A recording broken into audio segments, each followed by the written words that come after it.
Tukoy na ng mga otoridad ang operator ng iligal na paggawa ng paputok na sumabog sa Dagupan City. Pero inaalam pa kung saan namamalagi ang naturang operator. Gayunman, hinimok ng pulisya ang mga naapektuhan sa pagsabog na magsampa ng kaso. Kwento naman ng ilan sa mga apektadong residente.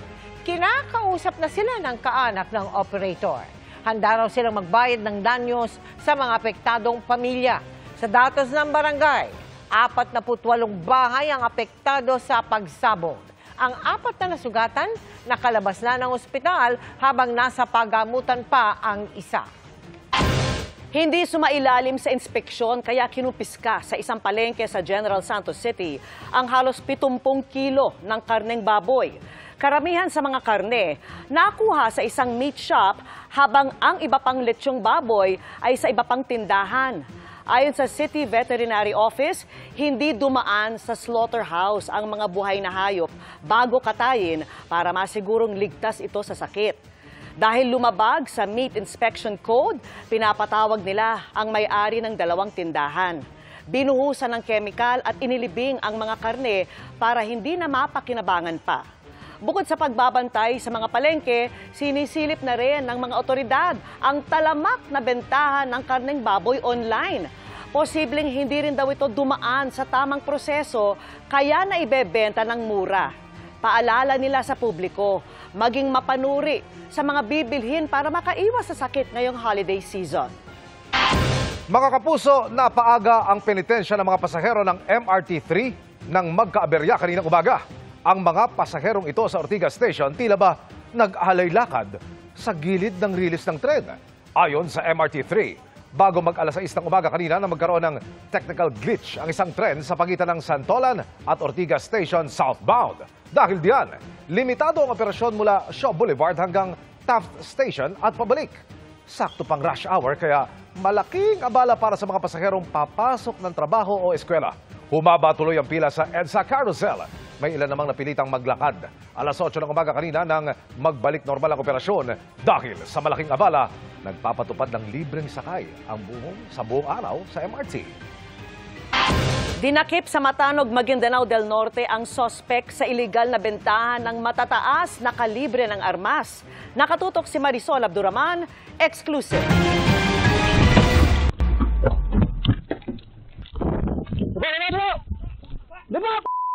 Tensyonado ang naging pag-aresto ng CIDG Cotabato City Field Unit sa target ng operasyon sa Matanog, Maguindanao del Norte. Inabot ng 2 linggo ang pakikipag-usap ng mga nagkunwaring buyer sa suspect hanggang magkasundo na i-deal ang mga in-order na baril sa halos 300,000 pesos na halaga. Ito pong ating subject ay isang alleged na gun runner po. Nagsusupply, nagbebenta ng mga baril sa lugar. Wala siyang mga warrant of arrest, pero ma'am, inaalam pa po natin ang kanyang mga kaugnayan sa mga threat groups. Nakuha sa suspects ang isang M14 at isang M16 na baril. Considering nga po ma'am na magaganda, no, high-powered light weapon itong mga baril, inaalam pa po natin kung meron pa siyang criminal network. Napakadelikado po ma'am na lumabas itong mga loose firearms na ito because these are the instruments of killing. Madali lang siyang gamitin sa mga violence. Inaalam pa ng CIDG kung saan galing ang mga baril. Sinampahan na ng reklamong paglabag sa RA 10591 ang suspect na wala pang pahayag sa ngayon. Para sa GMA Integrated News, Marisol Abduraman, nakatuto 24 oras. Magandang gabi mga kapuso. Ako po ang inyong Kuya Kim na magbibigay sa inyo ng trivia sa likod ng mga trending na balita. May isang asong dating palaboy sa kalsada sa Leyte ang nakahanap ngayon ng forever home sa Switzerland. Paano nga ba nakarating si Bantay sa dream destination ng marami? Ang asping si Tokoy, living the European dream. Na-experience siya lang naman ang kanyang first snow sa Spain. At nagtutour siya ngayon kasama ang kanyang fur parents sa ilan sa pinaka-breathtaking na lugar sa Switzerland na all Tokoy. Pero ang buhay ngayon ni Tokoy sa Europe, malayong-malayo raw sa kinagisnan niya noon sa Pilipinas. Si Tokoy dating palaboy sa mga kalsada ng Baybay City sa Leyte. Hanggang taon 2019, nirescue siya ng kanyang fur mom na si Elizabeth. He was very, very weak. Binigyan ko po siya ng tubig, pagkain. Napag-isipan ko na dalhin siya sa vet. After mga 2 weeks, nakita ko po na nag-improve po talaga yung condition niya. We became inseparable po. Taong 2020, si Elizabeth nakakuha ng scholarship at nag-aral sa Europa. Naiwan ko si Tukoy. It was hard for me po na malayo sa kanya kasi he became a big part po sa buhay ko. Nag-video call ako sa pamilya ko. I really make sure na naririnig ni Tukoy yung boses ko. Bumalik ako almost 3 years old na po siya. Hindi niya pala ako nakalimutan. Pero si Elizabeth muli raw nakatanggap ng offer sa Europa. Nalulungkot ako sa thought na maiiwan ko naman si Tukoy and this time, it's going to be 4 years. Alam naman natin yung lifespan ng mga aso. Short lifespan lang ang meron sila. Nag-suggest po yung partner ko na what if daw dalhin namin siya sa Spain. Nag-research po talaga kami and we found out na it's possible po. Sina Elizabeth agad daw na nakipag-ugnayan sa isang pet travel agency. Meron pong pet travel agency na nagki-cater po na tumutulong sa pag-process ng mga documents. Kabilang sa mga dokumentong inayos nila ang vaccination records ni Tokoy, veterinary certificate to EU, at microchip certificate nito. Yung total na gastos po namin is 100,000. Hindi po siya ganun kadali. It takes 6 months sa part namin. Hanggang nitong April 2024, si Tokoy nakalipad na pa Spain. Nag-road trip po kami sa Madrid, Barcelona, Valencia. Bumisita din po kami sa mga towns. Nag-travel na din po kami last year sa France. Now, nakatira po kami sa Switzerland. Nakabisita na po kami sa Grindelwald at Interlaken and nakasakay na po siya ng cable car at nakabisita na rin po sa famous crash landing on you na mga spots. It's very important po para sa akin na lagi ko pong makasama si Tukoy. Na-diagnose po ako ng anxiety way back 2019. Malaki po yung role niya na ma-cope up ko po yung lowest times ko po. Pero paano nga ba nakakatulong sa ating mental health ang ating mga fur babies? Ang ating mga alaga, mapaaso man, pusa o di kaya ibon, malaking tulong sa ating kalusugan. Kapag hinahaplos o nakikipaglaro kasi tayo sa kanila, bumababa ang ating stress hormones o cortisol at tumataas naman ang ating mga happy hormones gaya ng oxytocin at serotonin. Nagbibigay din sila ng companionship at pati na sense of purpose. Ang pag-aalaga sa kanila ay nagbibigay sa atin ng responsibilidad at dahil dito, nagkakaroon tayo ng routine at motivation araw-araw. Samantala, para malaman ang trivia sa likod ng viral na balita, i-post o i-comment lang, #Kuya Kim. Ano na? Laging tandaan, kimportante ang may alam. Ako po si Kuya Kim at sagot ko kayo 24 oras. Mabilis na tsikahan para updated sa showbiz happening. Valin Montenegro is now a certified and a guaranteed dakilang ina. Isinilang ni Valin ang kanilang first baby ng asawang si Riel Manuel noong November 11. Sa IG, ibinahagi niya ang labor journey na kahit mahirap ay super fulfilling. Congratulations, Mommy Valin! Kilig overload ang fans sa tila pag-soft launch ng kapuso actress na si Carla Abellana sa kanyang special someone. Bumaha ng pagbati at heart emojis ang IG post ni Carla. Oscar is no longer Mission Impossible. Ginawaran ng honorary Oscars ang Hollywood action star na si Tom Cruise sa Governor Awards. Ito ang kauna-unahang Oscars ni Tom matapos ang 4 nominations. Nagbigay ng mensahe ng paghanga at pagkilala kay Tom ang mga nakatrabaho niya sa industriya sa loob ng 45 years. Para kay Tom, isang misyon ang paggawa ng pelikula at hindi lang basta trabaho na bahagi ng kanyang pagkatao at patuloy niyang itataguyod. And I want you to know that I will always do everything I can to help this art form, to support and champion new voices, to protect what makes cinema powerful, and hopefully without too many more broken bones. That would be nice.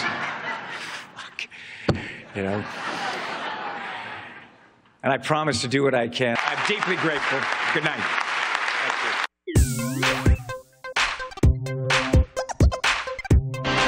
Mga kapuso, mahigit isang buwan na lang, Pasko na.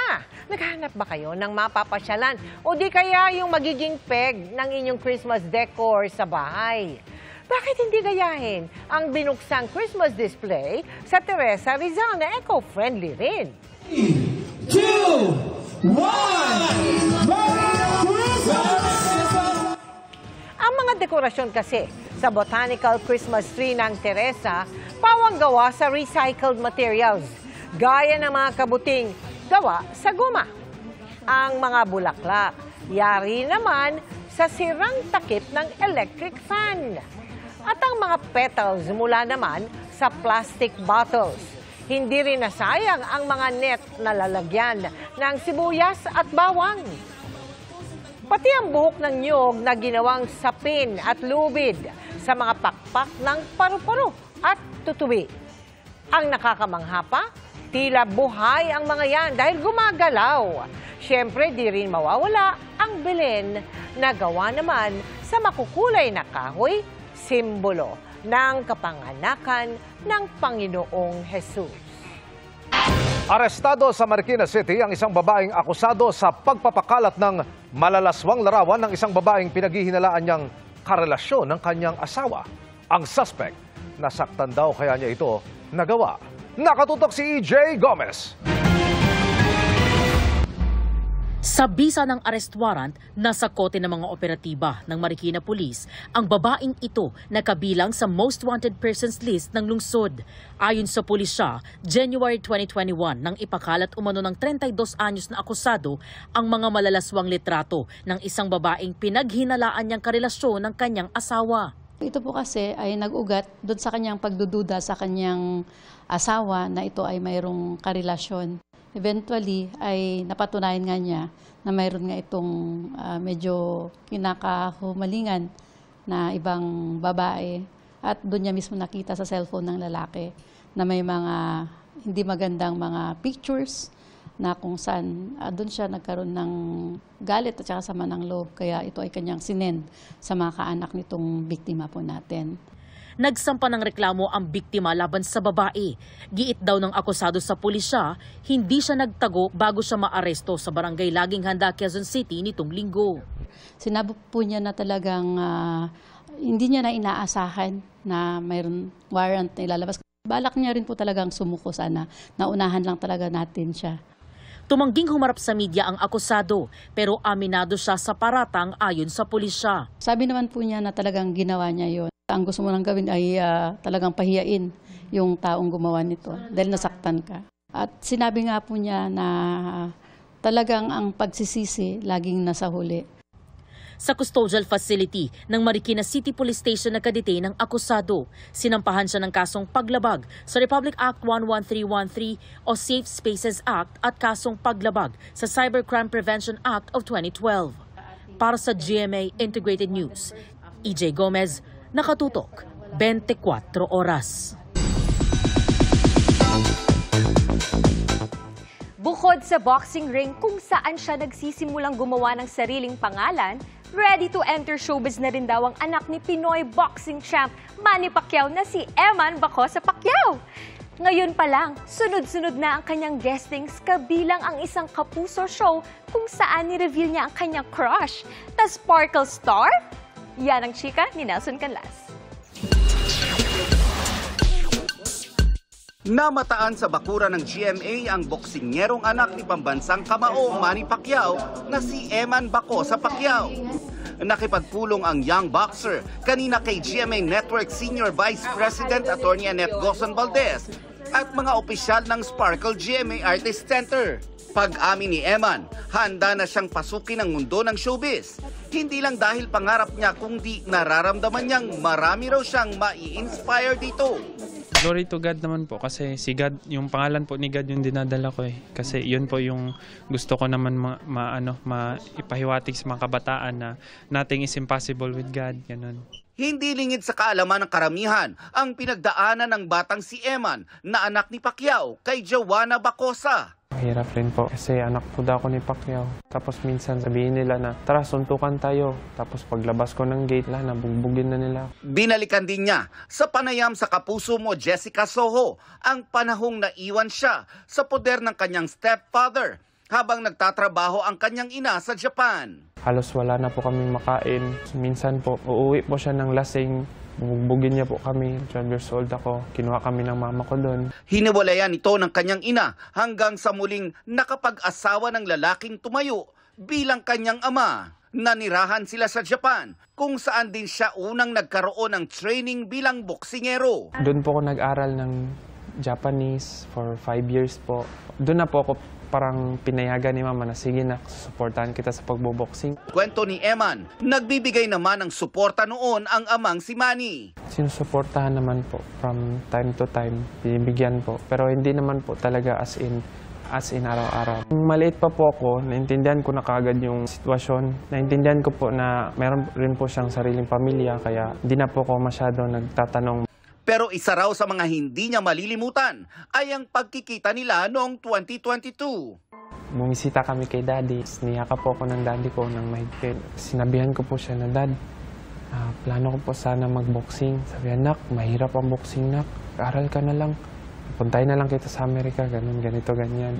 Sabi ko, pero Dad, passion ko po yung boxing. Bumawi po siya sa akin. Humingi na rin po siya ng tawad sa akin. Pinatawad ko rin naman po siya. Kaya marahil hindi na nakapagtataka nang manalo sa undercard ng Trilla in Manila 2 si Eman kamakailan. Sunod-sunod nang dumating ang mga blessings. Kabilang na ang naging guesting ni Eman mula kapuso mo Jessica Soho. Abangan din ang guesting niya sa Family Feud. At kanina lang, nag-guest din siya sa Fast Talk with Boy Abunda. Dito inamin ni Eman na may crush siya sa isang sparkle star. Crush mong artistang Pinay? Jillian Ward. Jillian Ward. Gaano mo kagustong ligawan si Jillian Ward? 5. Hi po.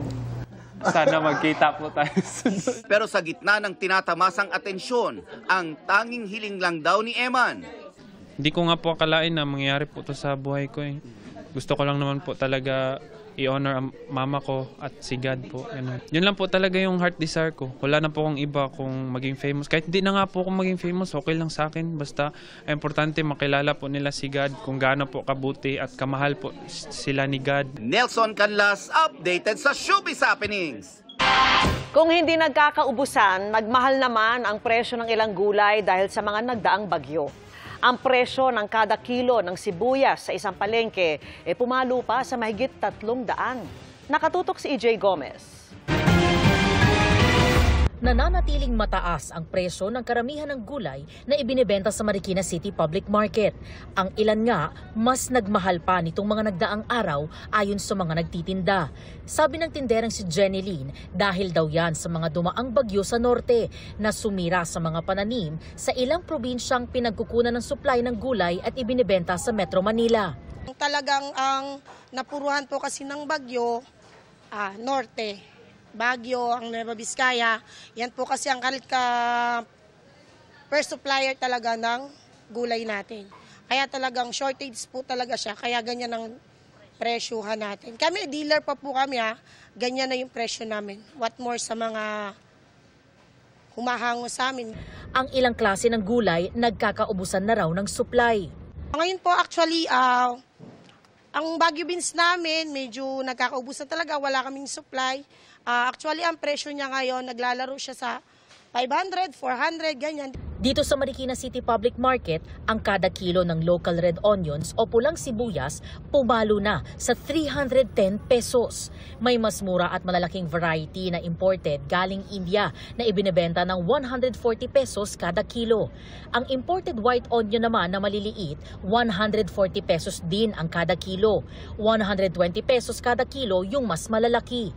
Ilang gulay pa ang mas tumaas ang presyo gaya ng siling green na nasa 330 pesos ang kada kilo ngayon mula sa dating 250 pesos. Ang siling labuyo naman mabibili sa 500 pesos na nooy 400 pesos. At ang bell pepper, 280 pesos mula sa dating 220 pesos kada kilo. Ang mamimiling si Antonia, araw-araw na lang daw dumidiskarte para mapagkasya ang budget. Oo nga, ang taas ng presyo ng mga gulay. Kaya ang ginagawa ko na lang, binabawasan na lang yung mga yung gulay na bibilin mo. Hindi na yung kung 1 kilo, hindi na gano'n. Half na lang, yung mura na lang yung binibili. Para sa GMA Integrated News, EJ Gomez, Nakatutok, 24 Oras.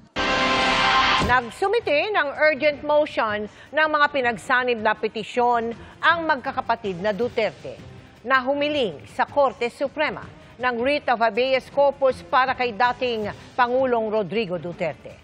Ang motion namang layo na pilitin si Ombudsman Jesus Crispin Remulla na ilabas ang kopya ng arrest warrant laban kay Senador Bato de la Rosa, ibinasura ng mataas na hukuman. Nakatutok si Marizu Umali. Ibinasura ng Korte Suprema ang mosyon ni dating Pangulong Rodrigo Duterte at Senador Ronald Bato de la Rosa na layong pilitin si Ombudsman Jesus Crispin Remulla na ilabas ang umano'y kopya ng arrest warrant ng International Criminal Court laban sa senador. Nag-ugat ang kaso sa petisyong inihain noong March 11, 2025 na kumukwestiyon sa pag-aresto kay Duterte at sa pakikipagtulungan daw ng Pilipinas sa ICC. Kasunod dito, naghain ang kampo ni Duterte at De La Rosa ng very urgent motion noong November 12 kung saan hiniling nila sa Korte Suprema na atasan si Ombudsman Remulla na isumite ang sinasabing ICC warrant na ayon sa mga ulat ay hawak umano ni Remulla. Sa halip, inatasan ng Korte Suprema ang mga respondent kabilang ang DOJ, DFA, PNP at iba pang mga ahensya na magkomento sa very urgent manifestation na inihain naman ng mga petitioner noong November 13 kung saan iginiit ng kampo ni Duterte at De La Rosa na mismo si Remulla raw ang nagkumpirma sa publiko na may umiiral ng ICC arrest warrant. May 10 araw non-extendable ang respondents para magsumite ng kanilang komento. Sinubukan naming hinga ng reaksyon dito si De La Rosa pero hindi pa siya sumasagot sa amin. Pero ayon sa abogado niya si Attorney Israelito Torion, maghahain daw sila ng motion for reconsideration. Aniya bilang isang abogado at opisyal ng korte, dapat niya ipaliwanag kung bakit mayroon siyang kopya ng umano'y warrant, kanino niya ito nakuha at sa anong otoridad nagawang makakuha ng kanyang source ng kopya ng nasabing warrant. Ngayong araw din ay nagsumite naman ng urgent motion ng mga pinagsanib na petisyon ng magkakapatid na Davao City Acting Mayor Sebastian, Veronica at Representative Paulo Duterte na humihiling sa Korte Suprema ng writ of habeas corpus para kay dating Pangulong Rodrigo Roa Duterte.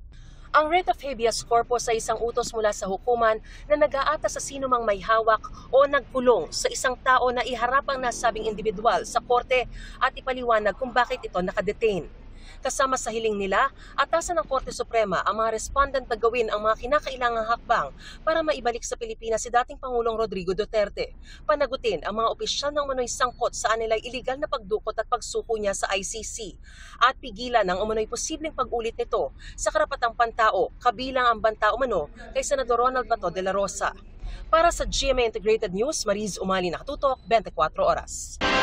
Hinimay ng GMA Integrated News ang Statement of Assets, Liabilities and Net Worth o SALN ng dalawang pinakamataas na opisyal na bansa na mula sa opisina ng Ombudsman. Ang kanilang itinalang yaman, tinutukan ni Sandra Aguinaldo. Ang GMA Integrated News Research ang unang nakakuha ng kopya ng Joint Statement of Assets, Liabilities and Net Worth o SALN ni Pangulong Bongbong Marcos at First Lady Liza Marcos mula sa Office of the Ombudsman. Para sa taong 2024, nagdeklara sila ng 21 piraso ng real estate properties, kabilang ang mga lote at bahay na nagkakahalaga ng mahigit 142 million pesos. Nagdeklara naman sila ng personal properties, kabilang ang cash, investments, alahas, sasakyan at mga paintings na nasa 247 million pesos. Kabilang dyan ang isang Mercedes-Benz Maybach na nasa 10.5 million pesos ang halaga. Ang koleksyon ng paintings ng mag-asawang Marcos aabot sa 126 na piraso, kabilang ang ilang likha ng mga itinuturing na Filipino masters. Kabilang na riyan ang isang obra ni Fernando Amorsolo, 17 obra ni Ben Cabrera, ilang likha ni Arturo Luz at iba pa. Meron pang ang isang likha ng ating pambansang bayani na si Jose Rizal. Pinakamahalang painting ni Jose Hoya na nasa 19 million pesos ang halaga. Walang utang na idineklara ang mag-asawang Marcos, kaya ang kanilang net worth nasa mahigit 389 million pesos. Pero sa isinumiting SALN ng Pangulo, makikita ang isang Annex D kung saan may ibang nakalagay na net worth na nasa 1.375 billion pesos. Base ito sa appraisal report ng pribadong appraiser na Cuervo Appraisers Inc. Makikita rito na mas mataas ang mga nakasaad na halaga ng mga lupain at personal properties ng Pangulo at First Lady, pati na ang halaga ng mga paintings na kanilang idineklara. Nakasaad sa deklarasyon ng Pangulo na magkaiba ang dalawang nakadeklarang net worth dahil ang isa ay nakabase sa mga alituntunin ng Civil Service Commission, habang ang isa na mas malaki ay nakabase naman sa appraisal ng Cuervo Appraisers na dati na raw ginamit ng Pangulo. Kung titingnan, tumaas ang net worth ng Pangulo mula noong June 30, 2022 nang siya'y maging Pangulo na nasa mahigit 329 million pesos base sa SALN na nakabase sa alituntunin ng CSC at nasa mahigit 908 million pesos kung pagbabasehan ng appraisal report ng private appraisal firm. Nakuha rin ng GMA Integrated News Research ang SALN ni Vice President Sara Duterte mula sa Office of the Ombudsman. Joint statement nila ito ng kanyang asawang si Attorney Manasseh Carpio. Para sa taong 2024, nagdeklara sila ng real estate properties na nagkakahalaga ng halos 67 million pesos. Kabilang dito ang mga lote, bahay, condominium unit, karamihan sa Davao City. Meron din silang dineklarang personal properties na nasa mahigit 31.6 million ang halaga. Ang kabuang assets na idineklara ng mag-asawa nasa halos 98.5 million pesos. May idineklara rin silang utang na halos 10 milyong piso. Kaya ang kanilang declared net worth nasa mahigit 88.5 million pesos. Kung ikukumpara sa kanyang SALN mula nang maging Vice President noong 2022, tumaas ang net worth ng Vice Presidente. Nasa mahigit 71 million pesos ito noong June 30, 2022. Umakyat sa mahigit 77.5 million pesos noong December 2023. At nitong 2024, umabot na sa mahigit 88.5 million pesos. Para sa GMA Integrated News, Sandra Aguinaldo, Nakatutok, 24 Oras. Simula na ng takutan sa susunod na linggo, November 26. Hindi lang isa dahil 3 nakakakilabot na kwento na hako sa totoong buhay ang manggigimbal sa inaabangang KMJS Gabi ng Lagim The Movie. Makichika kay Aubrey Carampel.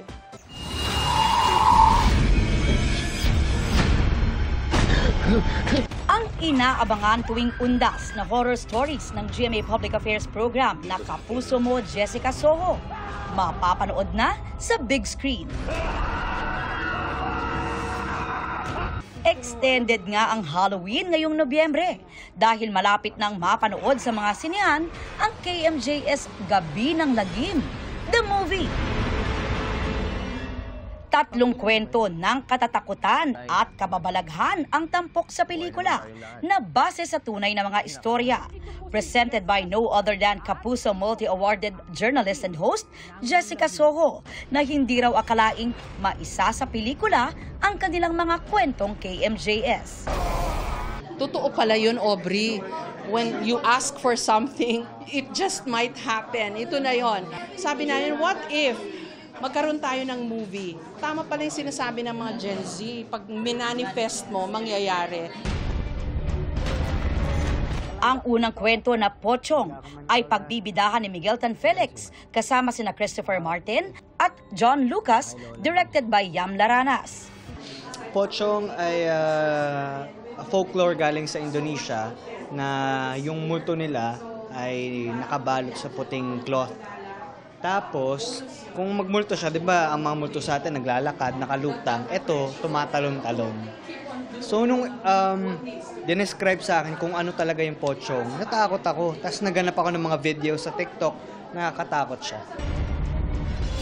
Bibida naman sa berbalang na isang mythical creature from a Filipino folklore mula sa Tawi-Tawi, sina Sanya Lopez at Elijah Canlas kasama si Rocco Nasino under the direction of Dodo Dayaw. Ang berbalang pala ay kinakain nila puro mga patay. Medyo nakaka-relate lately, social relevance, diba? It's about mga, for example, corruption, abuse of power. So, marami, dito sa pelikula papakita yon at syempre kung paano nilabanan din yan. Hindi tukoy niya na abuse of power is pagdating sa character ko, kasi ako yung pulis na naghahanap ng sagot kung ba't nawawala ang mga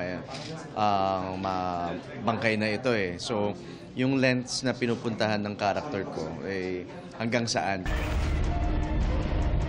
Sa kwento ng Sanib, gaganap naman si Jillian Ward bilang si Angel na mapoposes ng isang demonyo. Kasama naman ni Jillian sa kwento si Therese Malvar na idinirect naman ni King Mark Baco. Sa media conference ng Horror Trilogy, present si GMA Network Senior Vice President Attorney Annette Gozon Valdez at GMA Pictures Executive Vice President and GMA Public Affairs Senior Vice President Nessa Valdelion. What makes this film really momentous is that Miss Jessica Soho has lent Kapuso Mo Jessica Soho to this movie. Ang Kapuso Mo Jessica Soho ang #1 TV show running for so many years now. At ang Gabi ng Lagim may isa palagi sa highest rating episodes for the year. Kaya it's such an honor and privilege to have a movie carried by Kapuso Mo Jessica Soho's Gabi ng Lagim. At ito ang Gabi ng Lagim. Showing na ang KMJS Gabi ng Lagim the Movie sa November 26, only in cinemas. Aubrey Carampel, updated sa showbiz happenings.